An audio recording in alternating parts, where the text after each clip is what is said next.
Mom sells baby's crib. Buyer returns and tells her to look in the trunk.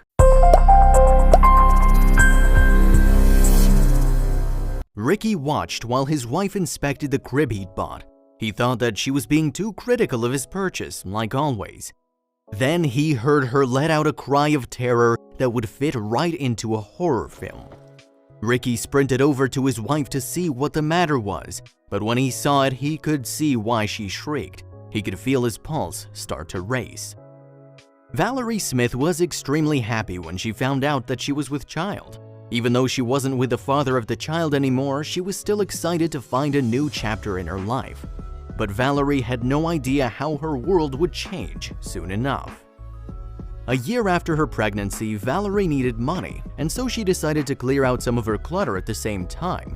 She had a yard sale, and amongst the things she looked to sell, she noticed her crib in the corner of the room. She knew it was time to sell it. She posted an ad for it online, but she had no idea that there was a detail about the crib that was truly horrifying. In the same town, there was a carpenter by trade named Gerald Kumpula and his wife named Laureen. They noticed the ad for the crib and knew their granddaughter would need one for her pregnancy. It looked perfect. It was the right price and was good and sturdy. They thought it would be a bargain, but they didn't know what they were actually paying for. The elderly couple decided it was perfect and called Valerie to arrange a pickup. They didn't want to wait and would pick it up as soon as possible. Valerie was happy and told Gerald to come and get it in his trunk, but he didn't expect what would come next. When Gerald got there, he saw Valerie coming to greet him. She was dragging the crib along with her and it looked in great order. Why was she selling it? He tried to be friendly and asked Valerie what her child's name was. She seemed to ignore the question. What was her problem? He asked her one more time what her child's name was. Maybe she didn't hear the first time. It's not like the question was a delicate one. She hesitated and then quickly said, Noah. Gerald didn't really believe her. It was the way she looked down at the ground when she said it. Gerald then smiled politely, but Valerie did anything but smile back. She then asked him for the cash and then told him to leave. Gerald didn't understand what her problem was, but he still wanted the crib, so he gave her the cash and then put it in his trunk. He had no idea what discovery he'd soon make. Gerald got back home and was excited. He was happy with it and hoped his granddaughter would be just as ecstatic. It was a great gift. But when Gerald's wife came over to inspect the crib, she cried out in terror. Gerald sprinted over to see what the matter was. When he saw what the problem was, he felt his heart jump in his throat. He knew what his next move was. He loaded his truck with the crib and drove straight back to where he bought it. She would have to explain. Gerald arrived at Valerie's home and knocked on her door. A minute later, she answered, looking confused as to what he was doing back. Then she saw her crib, the same crib she'd sold him just a few hours ago. "I know about Noah," Gerald said. Straight away, he could see the sadness in Valerie's eyes. It was at that moment then that Valerie revealed the truth to Gerald, and he wasn't prepared for it. You see, when she was more than halfway through her pregnancy, Valerie had started to suffer from backache and stomach pains.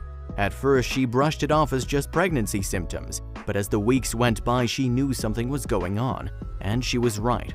"All week I knew something was off," she recalled. "I was very nervous." Determined to find out the truth, Valerie went over to the hospital for a checkup. While she was sitting in the waiting room, she had hundreds of questions flooding her mind. She took a deep breath before composing herself. "Everything is going to be okay," she said. But she was so wrong. Valerie waited while the doctors conducted their scans and checks on her unborn baby, and she felt sick with nerves. She seriously hoped there was nothing wrong. And finally, the doctors had the results. The umbilical cord, doctors theorized, had become compressed in the womb, making it impossible for the necessary nutrients and oxygen to make it to the fetus. And unfortunately for Valerie, she'd lost her baby. There is so much a parent has to process after learning that they won't be bringing their baby home with them. Not only did Valerie have the mental and emotional side effects of her loss to deal with, she also had to face up to the fact that her home's nursery wouldn't be used. For her, the implications of the empty nursery were just too much to deal with. Valerie was devastated to hear the news. She so badly wanted it to be a nightmare that she was about to wake up from. But this was no nightmare, this was her reality. As the weeks passed, Valerie became a shell of herself. She was hardly eating and she hadn't left the house in weeks. Valerie could feel herself sinking further and further. In the days and weeks after her son's tragic passing, Valerie didn't know what to do with herself. She was supposed to be having sleepless nights because her baby was keeping her up, not because her house was eerily silent. It didn't help that there were so many reminders of her child everywhere she looked. But 11 months after her baby passed away, Valerie knew she had to make a change. It was what her baby would have wanted. Valerie missed smiling and laughing. So first on her list was to have a yard sale and get rid of any unwanted items. She came across the crib she'd bought for her baby and felt a lump in her throat. She knew she had to sell it. She didn't need it anymore and perhaps somebody else did. And that was when Gerald and his wife came across the crib advertisement online.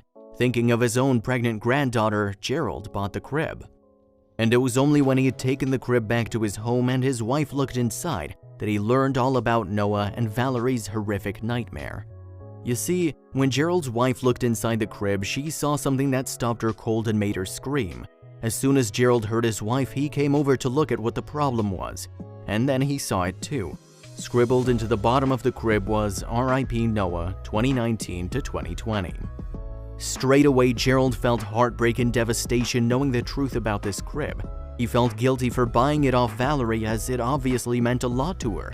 So Gerald knew what he had to do to make things better. He got to work and completely transformed the crib into something spectacular.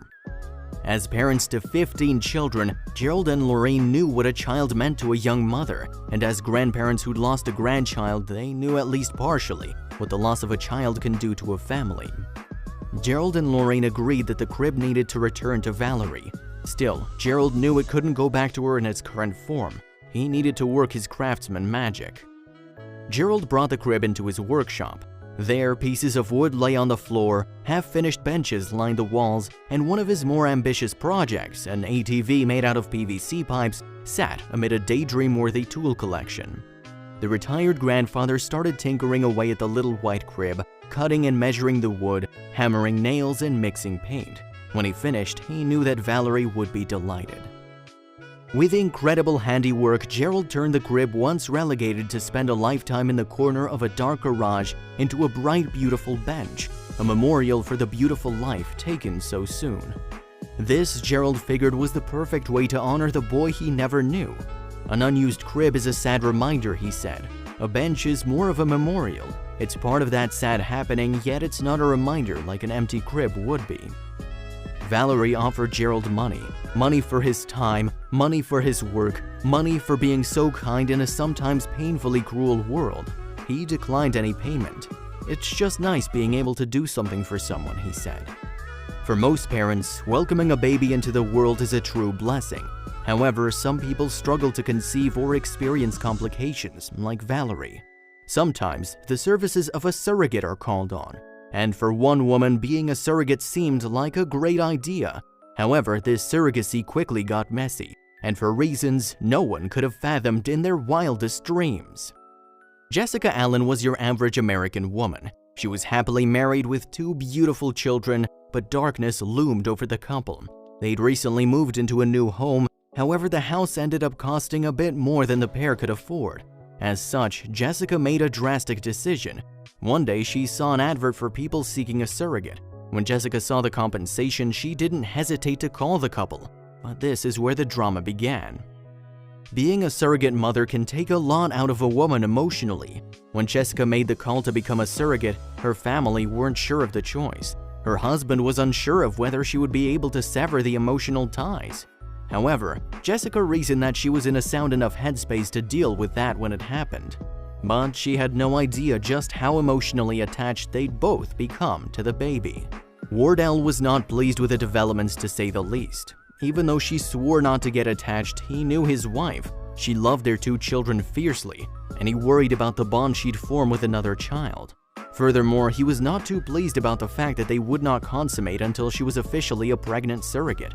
But when Jessica did fall pregnant, the first ultrasound visit left the whole family gobsmacked. Jessica went for a routine check as per usual, but that day there were surprises waiting for her. As the doctor performed the ultrasound, he noticed something odd.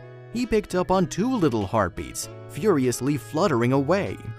When he told Jessica, her jaw nearly hit the floor. She walked out dazed. As she phoned the couple to let them know, she beamed with excitement.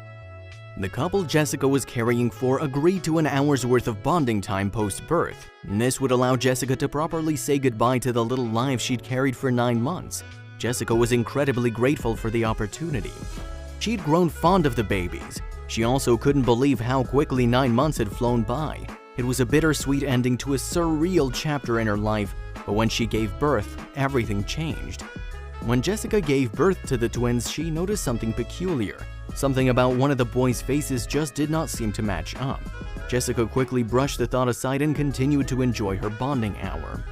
She marveled at the two beings she'd carried for so long, but every time she looked upon them, something just didn't seem right. When the hour was up, Jessica hesitantly handed back the babies, but in her heart she knew something was just not right. Against her better judgment, Jessica said farewell to the twins. This was difficult at first, but after a few days things started to look up for her once more. She'd done something remarkable and that made her feel good, but this feeling wasn't to last. One evening, Jessica was preparing for bed. Suddenly, her phone flashed. When she read the message, her heart dropped. The accusatory message was accompanied by a photograph. The more Jessica studied it, the more her fears bubbled to the surface. All in one sickening instant, the realization dawned on her. How had she not seen it before? What Jessica didn't know was that she was about to begin the battle of her life. The message glared back at Jessica. It read, "They're not the same, right?" It turns out Jessica wasn't the only one perplexed by the twins.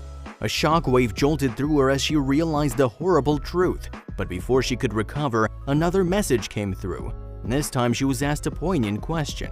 The second message read, "Have you thought about why they are different?" Jessica knew the truth in her heart already and was relieved she was not alone. But this didn't make the revelation any less painful. In fact, it made it worse. Jessica braced herself for the blow she knew was coming, but how was it possible? What had she done? One of the babies shared a striking resemblance to her husband Jasper. Her hands started to shake as she thought about the implications, but she brushed her fears aside once more. She didn't even want to think about the possibility that her worst fears were based on reality. There was only one thing to do. She had to know. Jessica and the new mother continued to chat over the phone. The women were discussing what to do now going forward. However, in the backs of their minds, both knew there was only one solution. As the call ended, a DNA test had been called for. This left Jessica in a whirl of confusion. Her brain worked at 1,000,000 miles per hour, playing out all the possible scenarios. But when the tests came back, all of Jessica's worst fears were confirmed. The DNA test confirmed Jessica's suspicions, and the sheer gravity of what she'd done hit her like a ton of bricks. It was any mother's worst nightmare, and it was happening to her. The realization of what she'd done was almost too much to bear. She'd unwittingly given her own child away. The DNA results left everyone in utter awe. Turns out, one of the twins was actually the biological child of Jessica and her husband. People could not believe what they were told. The twins were a medical anomaly. Once the surrogate couple's embryo had been impregnated, Jessica continued to ovulate during pregnancy. As such, she and her husband were able to conceive while she was carrying. But this is where a ton of problems began to surface. At first, Jessica and her husband were overwhelmed with the news. They were already in a financial bind. But luckily, the surrogacy money would tide them over. Then the excitement kicked in. They had a baby. But this was short-lived. The couple who had what they now knew was their own baby dropped some devastating news. When they began discussions about getting their baby boy back with a surrogate couple, they mentioned that Jessica would have to buy their child back from them. They could either reimburse them the $22,000 they had compensated her or go through the legal adoption of their child, and that's when things got ugly. The couple began to point fingers. They accused Jessica of not following protocol when conceiving, but she swore she had waited until she was declared pregnant before her and her husband consummated. But the couple grew more and more agitated. They made remarks about how she wouldn't see her son again if she didn't pay up. This sent Jessica into a spin. But then the truth about their approach came out. The surrogate couple revealed that they were being influenced by their lawyer to heckle Jessica for payment. Their lawyer had been spinning stories about Jessica to them. He told the couple Jessica had been threatening to sue them for custody of her son. Turns out, Jessica had never even considered a suit against him. All she wanted was her miracle son Malachi. But there is a happy ending to the story.